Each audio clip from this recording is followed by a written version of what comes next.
Hello, Annabelle. Hi, good afternoon. In a nutshell, tell us your story from childhood to now that puts a smile on your face.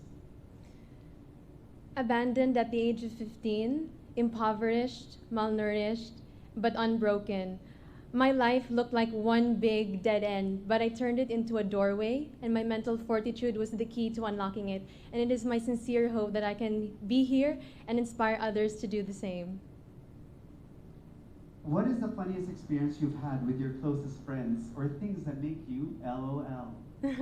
Well, I remember when I was spending time with the indigenous community of Misamis Oriental, I actually placed a necklace as a headdress, and all the kids laughed at me. However, I now know that what brings a smile to my face is regardless of where I put it, I should place it in my heart because we can be advocates for them, and at the same time, we can be more emboldened to inspire and aspire to be a Filipina woman.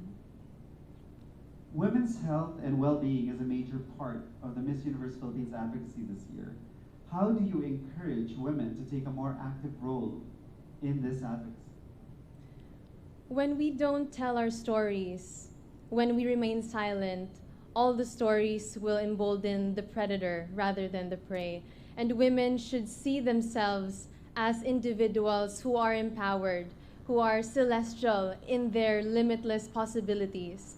And I think that as we take up space and assert our voices, we can not only help ourselves, but help others to do the same, regardless of who they are or where they come from.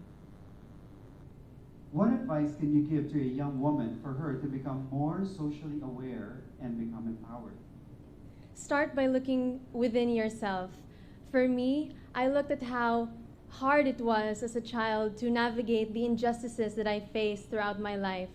I was alone in championing my own rights, and it is exactly this space that I've come from which encourages me to do more and to do better for abandoned children in the Philippines, for people who have been marginalized in society, for people whose voices have been convinced that are not worth to be heard.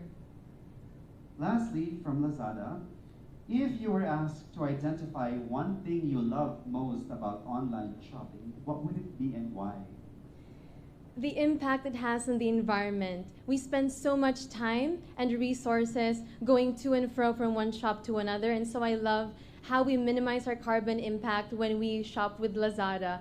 And given that how we need to let the earth breathe and how we need to embolden and enlighten ourselves on this very dire issue, I think this is what I absolutely love about Lazada.